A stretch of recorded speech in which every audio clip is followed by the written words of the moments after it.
49, 80, 50! Yay! Oh, bumalik ka dyan.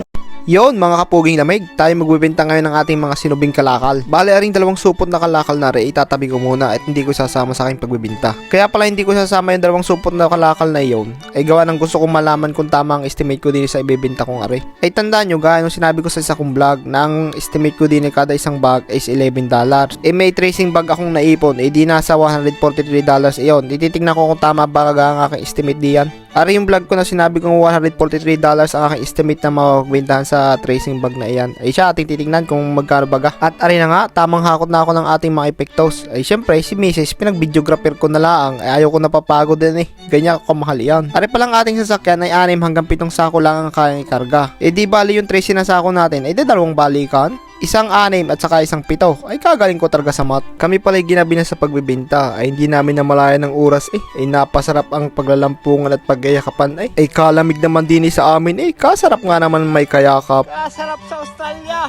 Pero may advantage din naman na nagbebenta ng gabi eh. Siyempre walang masyadong tao at siyempre walang pila. Habang kami pala'y bumabiyahe ni Mrs. ay tinanong sa akin kung magkano baga daw ang aming napagbintahan. Eh sabi ko mga nasa $300 pala ang. Ay kinonvert niya agad ng peso. Hindi pa daw nakaka 1/4 sa pambili ng kalabaw. Eh sabi ko naman, hayain na, basta tayo magbenta ng magbenta at hindi mo rin mamalayan tayo makakabili ng isang kalabaw. Ako kasi nakahawak ng pinagbentahan namin sa buti at lahat na iyan. Ako din pala naghahawak ng sahod niya sa cheese factory. Alam din sa sarili niyang siya'y gastador eh. Bali binibigyan ko na lang yan ng $50 per week para dun sa kanyang luhong damit. Ay maluho sa damit yan eh. Pero yan lang talaga ang luho niyan, damit lang. Walang luho yan sa bag, saka sa gadget. Basta ang gusto lang niya ay damit at saka ako. Siyempre akong asawa eh. Alang nga namang kahanggan at si kumpare ay magkakaribok pag gayaw. At ari na nga, sa kahunta nga natin nandini tayo sa pagbintahan ng ating kalakal. Gagawin na nating kwartare. Ari palang unang biyahe naming are ay 6 na supot lang ang aking nadala. Gusto ko sana sa unang biyahe naming are ay 7 supot na kalakal ang aking madala. Ay kahit anong pili ko'y talagang hindi magkasya eh. Ay wag ipilit, baka dumugo. Ay darating din ang panahon na tayo makakabili ng ating dump truck.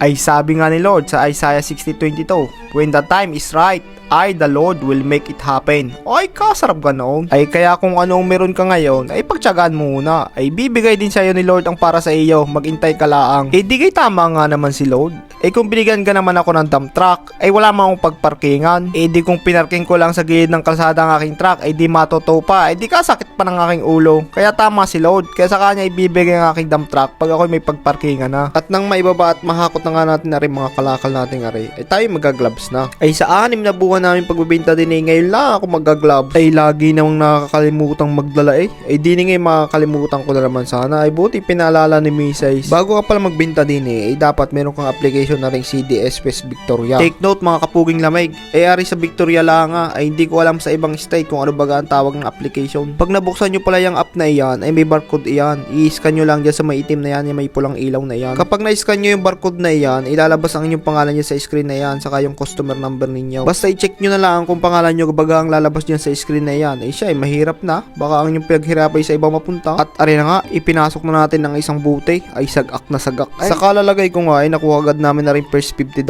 namin. 50, okay. Yo. Yan, Procession na spare early. Please sir, transfer. transfer na. Okay. Bali, ari naman ho ang sunod namin na pagbintahan, $16.5.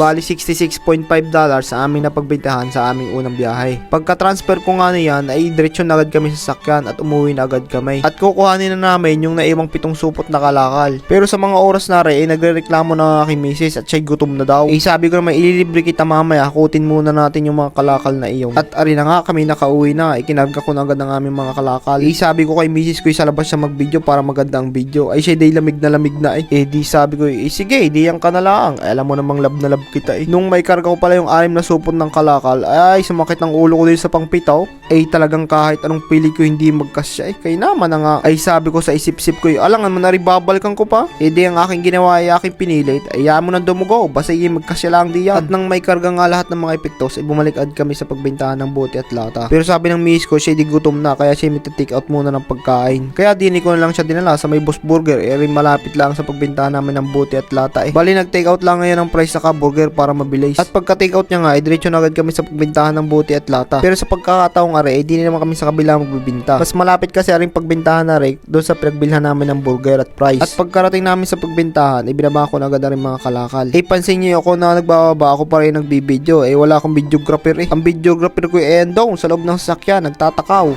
Asawa ko gutom. Grawat ka talaga. Oo, ka muna. Yan. Sabi lang dito sa...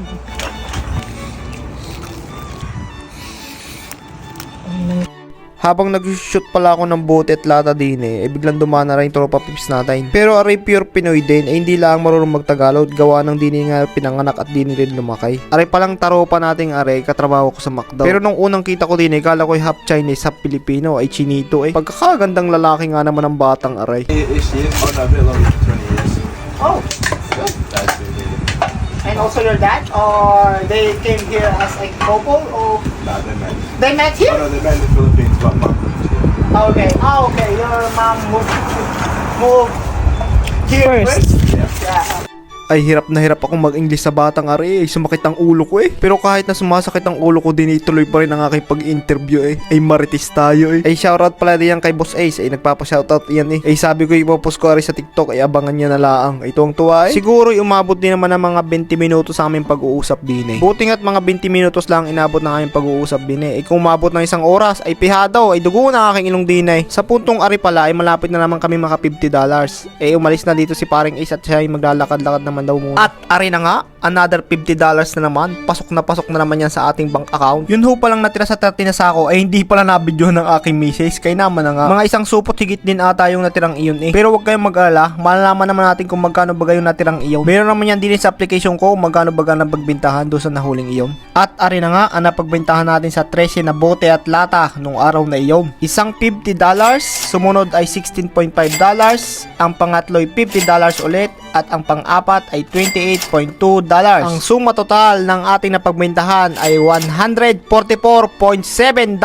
Aba, ayos din nga naman yung estimate kong yun Medyo malapit-lapit nga naman sa katotohanan Ang estimate ko doon ay $143 Abiruin mo yun, sumobra pa ng $1.70. Ay siya, yun lang, pagkaisang araw ulit. Have a good one, see ya!